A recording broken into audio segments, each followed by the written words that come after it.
नमस्कार, मी जतिन मोरे. आपलं सम्राट मराठी लाईव्हमध्ये स्वागत. मित्रांनो, आपल्या सर्वांनाच ठाऊक आहे की आज देश लोकसभेच्या सार्वत्रिक निवडणुकीला सामोरं जात आहे आणि त्याच अनुषंगाने आज मावळ मतदारसंघात देखील शिवसेनेचा शिंदे गट असेल, उद्धव ठाकरे गट असेल, वंचित बहुजन आघाडी असेल, बहुजन समाज पार्टी असेल, असे विविध राष्ट्रीय आणि राज्यस्तरीय पक्षाचे दिग्गज उमेदवार या निवडणुकीसाठी उभे ठाकलेले आहेत. आणि आज अशा परिस्थितीत देखील समाजातील आदिवासी, शोषित, वंचित घटक असेल यांच्या सामाजिक शैक्षणिक विकास व्हावा यासाठी सदैव तत्पर असलेले एक प्रभावशाली व्यक्तिमत्व म्हणजे इंद्रजित गौड. इंद्रजित गौड हे देखील मावळ मतदारसंघात खासदारकीच्या निवडणुकीसाठी एक अपक्ष उमेदवार म्हणून उभे आहेत. इंद्रजित गौड यांना निवडणूक आयोगाकडून अंगठी ही निशाणी मिळालेली आहे आणि त्या माध्यमातून ते आपल्या निवडणुकीचा प्रचार करीत आहेत. मित्रांनो, इंद्रजित गौड हे व्यक्तिमत्व म्हणजे नेमकं काय हे आपण सम्राट मराठी लाईव्हच्या माध्यमातून उलगडणार आहोत आणि त्या अनुषंगाने आज आपण या चॅनलच्या माध्यमातून त्यांच्याशी हितगुज करणार आहोत. इंद्रजित जी, ये देश का सबसे बड़ा चुनाव है, तो इसलिए मैं आपसे बात करना चाहता हूँ कि ये चुनाव में जो खासदार है वो खासदार कैसा होना चाहिए.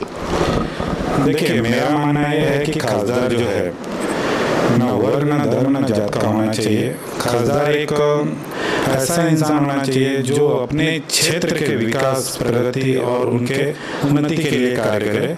ऐसे ही खासदार होने चाहिए और मेरा मानना है कि ऐसे खासदार को जनता को चुन के देना चाहिए और ऐसे खासदार को ही जनता सपोर्ट करे. मेरा यही मानना है.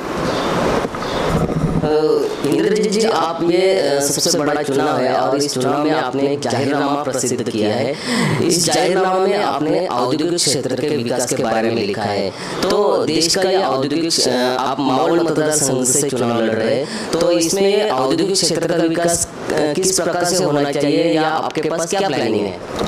देखिए, जैसे कि औद्योगिक विकास की आप अगर बात कर रहे हैं तो औद्योगिक विकास एक बड़े लेवल पे होना चाहिए. जैसा कि मेरा मानना है कि जो अभी तक जितने भी कंपनीज आई हैं, हर कंपनी में बहुत सारी जगह ऐसी है जो खाली है लेकिन आज भी उनको भरी नहीं गई है और लोगों को रोजगार नहीं दी जा रही है. और दूसरी बहुत सारी कंपनियां आना चाहती है लेकिन किसी न किसी कारण से उन्हें रोका जा रहा है या उन्हें वो मौका नहीं दिया जा रहा है कि यहाँ पे वो आके कुछ कार्य कर सके. तो जैसे कि औद्योगिक क्षेत्र में मावळ लोकसभा मतदारसंघ में कर्जत कालापुर के पास में एक ऐसी राखीव जगह है जहाँ पे औद्योगिक विकास अभी तक हुआ नहीं है, वहाँ पे कोई भी कंपनी नहीं आई है. तो मैं जैसे अगर मैं जीत के आता हूँ तो मैं इस राखीव जगह पे उद्योग के लिए नई कंपनी का निर्माण करूँगा और यहाँ के लोगों को रोजगार देने का काम करूँगा जिससे यहाँ के लोगों का भरण पोषण और पालन पोषण हो सके. इंद्रजित जी, जिस तरह से अपने जो औद्योगिक क्षेत्र है जो देश के अर्थव्यवस्था में महत्वपूर्ण भूमिका निभाता है, उसी तरह देश में जो किसान है वो भी महत्वपूर्ण भूमिका है. तो किसान के बारे में आपने क्या सोचा है. देखिए, किसानों के बारे में बहुत महत्वपूर्ण बात है कि देश को सोचना चाहिए और मैं तो सोच रहा हूँ और देश की जनता को भी सोचना चाहिए और सरकार को भी सोचना चाहिए कि जो आज किसान हैं उनके यहाँ पे 24 घंटे की लाइट नहीं मिल रही है, चाहे वो महाराष्ट्र हो चाहे कोई भी राज्य हो. 24 घंटे का लाइट नहीं मिलने के कारण उनके जो फसल होते हैं उसको प्रॉपर वो लोग कर नहीं पाते हैं और उनके बच्चे जो है वो शिक्षित ज़्यादा नहीं हो पाते हैं और कहीं ना कहीं वो लाइट की वजह से उनके जो विकास है उनके अनाज उगाने की वो पद्धति में कमी आती है और उनको नुकसान झेलना पड़ता है. तो मेरा मानना है कि उन्हें 24 घंटे जो लाइट है वो उपलब्ध होनी चाहिए और उनके क्षेत्र में जाने के लिए जो सड़कें हैं वो निर्माण होनी चाहिए और जो किसान है किसान के लिए एक अलग यूनिट बनानी चाहिए जिससे कि किसानों की देखरेख हो सके और उन तक जो भी उनकी समस्या है उनके बीज की. देखिए, अभी आजकल फसल के जो बीज होते हैं उसकी भी महंगाई इतनी बढ़ गई है कि लोग जो पहले जो अन्न उगाते थे अब उन्होंने कम करके किसी और चीज़ों पे चले गए. इसकी वजह से अनाज भी कम होने लगे हैं और अलग अलग फसलें जो बहुत तादाद में अपने भारत में होती थी वो भी अभी कम हो गई है. तो मेरा मानना है कि सबको इस पर ध्यान देना देना चाहिए, लेकिन मेरे माहौल क्षेत्र में जो भी चीज़ें सब आती है, अगर मैं इस चीज़ को, मेरे को जनता अगर एक मौका देती है तो मैं इसे कंप्लीट हद तक इसे पूरा करने का कार्य करूँगा और इन्हें 24 घंटे की जो सुविधा है बीच की लाइट की, वो मैं उनको प्रोवाइड करने का कार्य करूँगा। आपके जाहिरनामा में शिक्षा के बारे में या स्किल डेवलपमेंट के बारे में भी लिखा है, तो किस तरह से उसके बारे में क्या प्लानिंग किया है आपने? जी देखिए, शिक्षा तो जब पढ़ेगा इंडिया तभी बढ़ेगा इंडिया, ये तो महत्वपूर्ण बात है। और कहने की बात यह है कि शिक्षा जो है, चाहे वो गरीब हो, चाहे दलित हो, शोषित पीड़ित लोग हैं या आदिवासी समाज के लोग हैं, मैं सभी के समान की बात करता हूँ। शिक्षा एक समान अधिकार है, लोगों को मिलना चाहिए। KG to PhD कई देशों में शिक्षा को बहुत प्रावधान दिया गया है और शिक्षा मुफ्त भी दी जा रही है। और मैं चाहता हूँ कि जो लोग गरीब गर्जू हैं, जैसा मैंने बताया कि उन्हें शिक्षा मुफ्त मिलनी चाहिए। इसके लिए सरकार को भी इसके नीति के ऊपर काम करना चाहिए, शिक्षण विभाग को इसके ऊपर काम करना चाहिए, जैसा कि आज के डेट में अभी तक हो नहीं रहा है।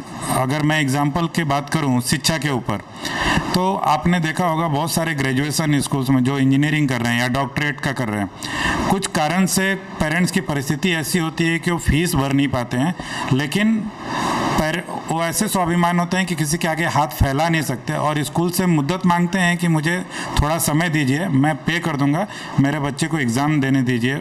लेकिन जो ये सिस्टम है स्कूल के, वो कहते हैं कि नहीं, हम मौका नहीं देंगे, आपके बच्चे का एग्ज़ाम नहीं होगा, आपको पहले फीस भरना पड़ेगा।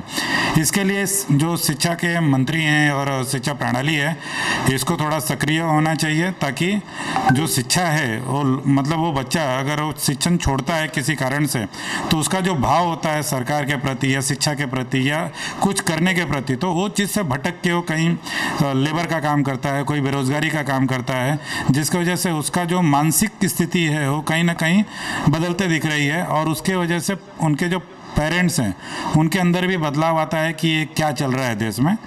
तो मुझे मानना है कि जो शिक्षा है ये बहुत ही गंभीर मुद्दा है और KG to PhD तक जो गरीब गर्जू लोग हैं उनके लिए राखी चाहिए और उनको सपोर्ट करना चाहिए और शिक्षा प्रणाली जो है मुफ्त करनी चाहिए और उन्हें सभी को शिक्षा देनी चाहिए। आपके जाहिरनामा में महिला सक्षमीकरण भी करने के लिए आप जोर देंगे, तो उसके बारे में आपने क्या सोचा है, किस तरह से आपका वो प्लानिंग है? जी, महिला सशक्तिकरण, देखिए आज के डेट में महिलाओं को सम्मान मिलना बहुत ज़रूरी है।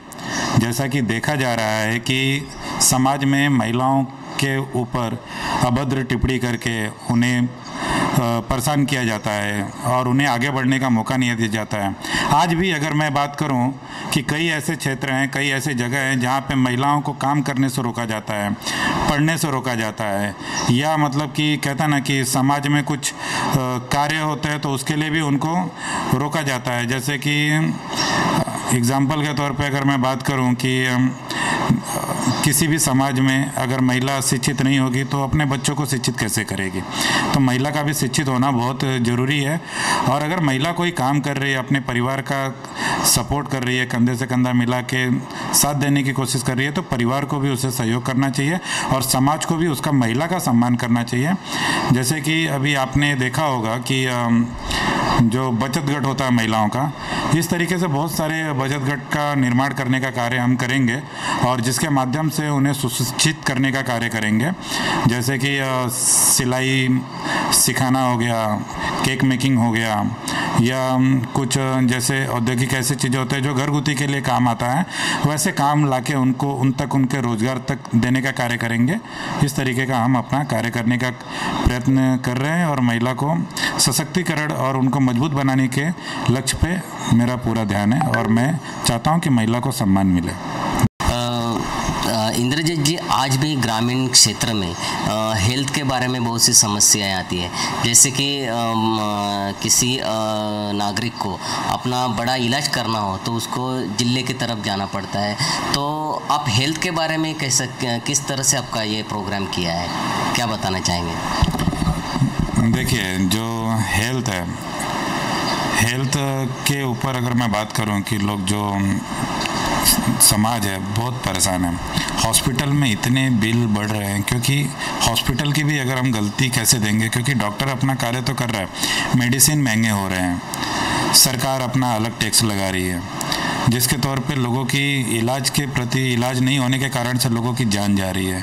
लोग इलाज नहीं करने के कारण उनके परिवार में तंगी आ रही है, जिसमें कि ये विकास जो है, मैं चाहता हूँ कि जो हेल्थ है, हेल्थ के ऊपर सरकार को ध्यान देना चाहिए। जैसे कि वो बताते हैं कि राजीव गांधी योजना है, या प्रधानमंत्री की बात करें, या मैं महाराष्ट्र सरकार की बात करूं, या किसी भी चीज़ तरह की बात करूं, तो जो बताया जाता है कि ये चीज़ मिलना चाहिए वो मिलता नहीं है। जैसे कि अभी ये रखा गया है कि 5 लाख का मुफ्त भी इलाज होगा, आज क्या लागू है क्या समाज में?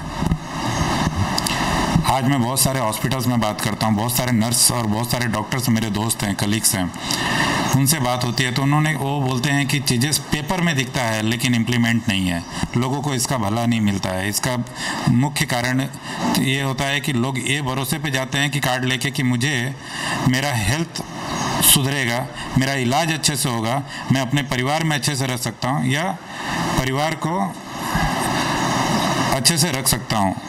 लेकिन कहीं ना कहीं कारण हेल्थ का दिक्कत है, जिसकी वजह से ये चीज़ों को लोग नहीं संभाल पा रहे हैं और ना उसको सपोर्ट कर पा रहे हैं। तो मेरा कहना ये है कि हेल्थ के ऊपर सरकार को नीति को ध्यान देनी चाहिए और हेल्थ के ऊपर बहुत काम करना चाहिए, और हेल्थ में जो मेडिसिन है, जो हॉस्पिटल्स के जो खर्चे हैं उसे कम करनी चाहिए, जिससे ज़्यादा से ज़्यादा लोग उसका फ़ायदा ले सके और इलाज अच्छे से हो सके।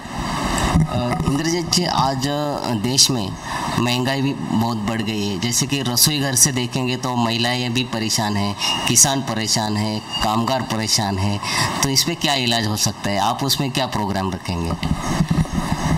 यस, महंगाई के ऊपर अगर बात किया जाए तो महंगाई एक ऐसा शब्द है कि जो आदमी को झकझोर के रख देता है अंदर से। आज अगर मैं बात करूं महंगाई की, तो कम नौकरी में, मतलब जो नौकरी कर रहे कम पगार में 8,000, 10,000, 15,000 की पगार में घर चलाना मुश्किल होता है। और सरकार सोचती है कि मतलब मैं तो इतना अच्छा काम कर रहा हूँ कि लोग खुशहाल हैं, जीवन हरा भरा है लोगों का। महंगाई लोगों को परेशान करके रखी है, दिखता नहीं है लोगों को। ऐसा लगता है कि जो चीज़ें पहुंचनी चाहिए, आज हम नेशनल मीडिया की भी अगर बात करें तो लोग महंगाई के मुद्दे को डाइवर्ट कर देते हैं। लेकिन मैं आपके सम्राट चैनल के माध्यम से देश को और महाराष्ट्र की जनता को बताना चाहता हूं कि महंगाई को बदलने के लिए आपको नए खासदार का चुनाव करना होगा, क्योंकि आज तक जितने भी खासदार आपने चुने, क्या आपके लिए उन्होंने ये काम किया है क्या? आज पगार लोगों की बढ़ी है क्या? पगार वहीं के वहीं पे है, लेकिन महंगाई ज़मीन से आसमान तक छू गई है। जो गैस 700 रुपये में मिलता था, आज वो 1200 में मिल रहा है। जो पेट्रोल 70 रुपये में, 60 रुपये में, 80 रुपये में मिलता था, आज वो 106 रुपया हो गया है। तो महंगाई, आदमी खुद क्या खाएगा और क्या काम पे जाएगा, ये एक कहानी हो गई है। तो महंगाई के ऊपर मेरा यही कहना है कि जनता को सोच समझ के इस बार का देखो, 5 साल के बाद ये चुनाव आता है खासदार का, जो बिल पास करने का कार्य खासदार करता है, जिससे कि आप अच्छे खासदार का चुनाव करें ताकि वो आपके लिए इस मुद्दों पे अपने संसद में आवाज़ उठा सके, उसके ऊपर कार्य कर सके। और मेरा अपील है कि महंगाई कम होनी चाहिए और लोगों का पगार बढ़ना चाहिए और कंपनियां बढ़नी चाहिए और लोगों के रोज़गार बढ़ने चाहिए। इंद्रजीत जी, आपसे एक सवाल पूछना चाहता हूँ। ये जो चुनाव है, सांसद का चुनाव है, तो आपके हिसाब से ये सांसद का काम क्या होना चाहिए? देखिए, जो खासदार का चुनाव है, ये खासदार का चुनाव जो है, इसका जो लोगों को लगता है कि मैं तो अभी तक जितना मैंने सर्वे किया है, जो मैंने बात किया बहुत सारी चैनलों से, उनका कहना है कि खासदार तो नेशनल लेवल के लिए काम करता है और उसका ये ग्रामीण के लोगों से क्या लेना देना है। ये ऐसा मेरा मानना है कि मैंने अभी रिसेंटली बहुत सारे लोगों के साथ में ये डिबेट भी हुआ है मेरा। तो मेरा मानना है कि खासदार जो है वो नेशनल लेवल के लिए बिल पास करने का कार्य करता है, संसद में सवाल उठाता है, लेकिन खासदार के पास उसके 6 विधानसभा क्षेत्र होते हैं। उस 6 विधानसभा क्षेत्र में विधानसभा की प्रगति, कौशल्य के लिए काम करने का कार्य होता है। और जो खासदार होते हैं, खासदार का काम होता है कि अपने आमदार को और जो उनके नगर सेवक होते हैं, सरपंच होते हैं, उनकी भी तहकीकात करें ताकि वो काम कर रहे कि नहीं कर रहे क्षेत्र में, क्योंकि खासदार के ऊपर ये पूरा क्षेत्र टिका हुआ है। और हम इसको नेशनल लेवल पे देखते हैं, लेकिन खासदार जो है, खासदार का महत्व काम एक ही है कि पहला तो प्रगति करे, वो अपने क्षेत्र का विकास करे और लोगों को जो वहाँ पे समस्या है शिक्षा का, महंगाई का, बेरोज़गारी का, इसके ऊपर जो मुद्दे हैं ये सब पे संसद में आवाज़ उठाए, बात करे संसद में और इसका बिल पारित करे और पारित करने के साथ साथ में इसको अमल भी करे। मैं चाहता हूं कि मेरा मानना है कि खासदार का जो काम होता है बहुत ही डिफ़िकल्ट और बहुत बड़े लेवल पे होता है। मैंने तो बहुत से ऐसे खासदार देखे हैं आज तक कि वो जीतने के बाद 5 साल तो अपने चेहरा भी नहीं दिखाते लोगों को, और जैसे इलेक्शन आता है फिर अपने 5 साल के कार्यकाल, एक कंपनी उद्योग मैंने किया, वो कंपनी मैंने किया, वो लेके खड़े हो जाते हैं कि इसके आधार पर वोट दो। लेकिन वाकई मायने में उद्योगपतियों को बड़ा करने से अच्छा है कि समाज में जो शोषित पीड़ित लोग हैं उनके तरफ भी ध्यान दिया जाए, और इनसे ही आप खासदार बनते हो और इनके ही मदद से आपको खासदार चुनाव की वोटिंग मिलती है। तो इनको अनदेखा ना करें और खासदार का जो महत्वपूर्ण रोल है लोगों की हित के लिए है, अपने क्षेत्र के विकास के लिए है। मेरा मानना है कि जनता को ऐसे खासदार चुन के लाना चाहिए, ऐसे खासदार को चुनना चाहिए जो उनके सवालों को संसद में उठा सके, उनके लिए कार्य कर सके और उनके साथ उनको सपोर्ट कर सके। इंद्रजीत जी, आप जिस चुनाव क्षेत्र में मावल मतदार संघ में चुनाव लड़ रहे हैं, उस चुनाव क्षेत्र में मराठा समाज की जनसंख्या बहुत है और बहुत साल से उनके मराठा आरक्षण की मांग है, वो अभी तक पूरी नहीं हुई है। तो आप अगर चुनकर आएंगे तो मराठा आरक्षण के लिए आप कैसे प्रयत्न करेंगे, क्या कर सकते हैं? देखिए, मराठा आरक्षण का जो अभी जो आंदोलन हुआ था, ये मेरे ख्याल से 54 आंदोलन इनका था मेरे अंदाज से, जो अब तक मैंने देखा है। तो मेरा मानना है कि जो मराठा समाज में जो गरीब गरजू लोग हैं, जो उसके तहत में आते हैं आरक्षण के, इन्हें उनका अधिकार मिलना चाहिए और इनसे इनको वंचित नहीं रखना चाहिए। और मैं संसद में मराठा जो आरक्षण है, मराठा आरक्षण के लिए मैं संसद में बात उठाऊंगा। इनके जो मुद्दे हैं, इनके जो पॉइंट हैं, इनके जो जाति की जनगणना है या उस चीज़ के ऊपर जो सरकार ने अलग अलग पॉइंट रखे हुए हैं जिससे रोका जा रहा है इनको, इस चीज़ को खारिज करने का काम और इनको सपोर्ट करने का काम और इनके आरक्षण को ताकत देने का काम मैं करूँगा ताकि इनको आरक्षण मिले, और ये ज़रूरी है और मिलना चाहिए। इंद्रजीत जी, जैसे कि पिछले जो प्रधानमंत्री हैं उन्होंने 2022 तक सबको घर ये कहा था, लेकिन अब तक उसका जो प्रोग्राम है सबको घर देने का, तो अभी तक वो फुलफिल नहीं हुआ है। तो क्या उसके बारे में क्या कहें? प्रधानमंत्री आवास योजना तो पास कर दिया गया, लेकिन आज भी कई जगह पे घर नहीं मिले। घर उन्हीं को मिले हैं जो उनके पक्ष में है। अगर मेरा मानना है कि जो मैंने अभी तक देखा है कि जो टीवी पे दिखाया जाता है या चीज़ें बोला जाता है कि 1.25 करोड़ लोगों को घर मिला, कहाँ है वो 1.25 करोड़ लोग, कहाँ है उनके घर? तो ये चीज़ें देखिए पेपर में कहने की बात है, और वो मिलेगा कि नहीं मिलेगा वो प्रधानमंत्री साहब ही बता सकते हैं, जिसके ऊपर मैं प्रधानमंत्री आवास योजना के ऊपर बात नहीं करूँगा। लेकिन मेरा मानना है कि अगर मैं खासदार चुन के आता हूँ और जनता मुझे मौका देती है, तो जो खासदार निधि के माध्यम से जो लोग हैं, जो मैं जिस क्षेत्र में रहता हूँ उस क्षेत्र के लिए जो गरीब गरजू लोग हैं जिनके अभी तक पक्के घर नहीं बने हैं, उनके लिए पक्के घर बनाने का कार्य मेरी निधि खासदार निधि के माध्यम से मैं करूँगा। ये मेरा मानना है। मैं बाकी चीज़ों के ऊपर नहीं जाता, प्रधानमंत्री की बात प्रधानमंत्री जाने। इंद्रजीत जी, और एक महत्वपूर्ण सवाल है कि आज भी महाराष्ट्र में अभी मावल मतदार संघ में भी कि पानी की बहुत सी समस्याएं आ रही हैं। जैसे कि अभी कुछ चुने गिने जो डैम है उनमें ही पानी रहता है और कुछ पानी तो सूख गया है, और बहुत सी योजनाएं उस पर जल जीवन मिशन या ऐसा कुछ है अभी तक, लेकिन फिर भी लोगों को पानी पूरा मिल नहीं रहा है। अभी भी लोगों को टैंकर से पानी दिया जाता है। तो क्या आप अगर चुनकर आते या एक सांसद होने के कारण आप किस तरह से काम करेंगे? जल ही जीवन है।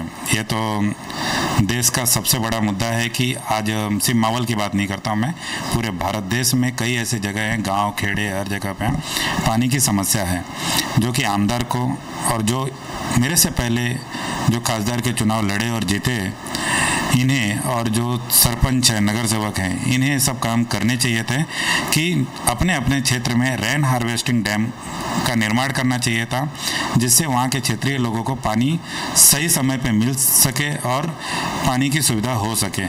लेकिन जो देखा गया है, पानी की भी झोल बहुत है, पानी के भी घोटाले बहुत हैं। पानी जो डैम में रखा जाता है लोगों को बताया तो जाता है, लेकिन मुझे तो लगता है कि पानी सिर्फ इंडस्ट्रियल के लोगों को बेचा जाता है, जिसकी वजह से जो नागरिक है, जनता है, उनके घर तक पानी नहीं पहुंच पाता है, जिससे पानी की समस्या होती है। और अपना गलती छुपाने के लिए लोग कहते हैं कि पानी की कमी हो गई है, लेकिन चलो ठीक है, वो अपनी जगह पे बात है। लेकिन मैं अगर खासदार बन के आता हूँ और मुझे जनता ये मौका देती है, तो मैं अपने मावल क्षेत्र में हर जगह पे रेन हार्वेस्टिंग डैम बनाने का निर्माण करूँगा खासदार निधि के माध्यम से, और लोगों को पानी की कमी ना हो इसका मैं पूरी तरह से ध्यान दूंगा। और मैं चाहूँगा कि लोग सुरक्षित रहें और स्वस्थ रहें। इंद्रजीत जी, एक और सबसे बड़ा और एक महत्वपूर्ण सवाल है कि जैसे कि सोशल मीडिया में रहेगा या कुछ बीजेपी के कुछ स्पीचेस है, उसमें पता चलता है कि संविधान बदल दिया जाएगा, ऐसा बहुत बार उनसे मुंह से आ रहा है। तो इसके बारे में आपकी क्या राय है? देखिए, जो ये बीजेपी के नेता हैं ना, ये पहली बात है ना, बौखला गए हैं अपनी जीत से, और ऐसा लगता है कि जैसे कि देश सिर्फ वही चला रहे हैं, बाकी लोग सोए बैठे हुए हैं। और संविधान बदलने की बात है, बदलाव कर सकते हो कुछ शब्द को, कुछ अनुच्छेद को, लेकिन संविधान बदलना किसी के बाप में भी ताकत नहीं है और ना ही होगी, क्योंकि संविधान एक सभी लोगों का अधिकार है, जो उसके अंदर अधिकार दी गई है। इनका कहना है कि ये संविधान बदलेंगे और सबके अधिकार को छीन लेंगे। अगर जनता ऐसी सरकार चाहती है तो जनता को ऐसी सरकार मुबारक हो, लेकिन मेरा मानना है कि संविधान को बदलना मुश्किल ही नहीं, नामुमकिन है। कहते हैं ना कि संविधान बाबा साहब अम्बेडकर ने बहुत मेहनत से, जतन से लिखा हुआ है, और कई राज्यों के पॉइंट्स को कई सालों की मेहनत है, और जिसे आज चाहे वो बीजेपी के नेता हों या कुछ भी, कोई भी आज जो प्रशासनिक सिस्टम पे बैठा है या ओहदे पे बैठा है, प्रधानमंत्री के पद पे भी कोई बैठा है, तो इसी संविधान के बदौलत बैठा हुआ है। तो इसे बदलना तो नामुमकिन है, ये हो नहीं सकता। और संविधान जो है जहाँ पे है वो अपनी जगह पे ठीक है, उसके अंदर कुछ अनुच्छेद है, उसको बदला जा सकता है, जैसा कि कुछ कानून है, कुछ ऐसी चीज़ें ऐसी लगती है कि जो ज़रूरी है देश के हित के लिए, जनता के हित के लिए, समाज के हित के लिए, उसके प्रगति के लिए और उसके कार्य के लिए, तो ऐसे कुछ उसके अंदर ऐड किया जा सकता है, लेकिन संविधान को बदला नहीं जा सकता, और मैं इसके खिलाफ हूँ और ये चीज़ें नहीं होनी चाहिए।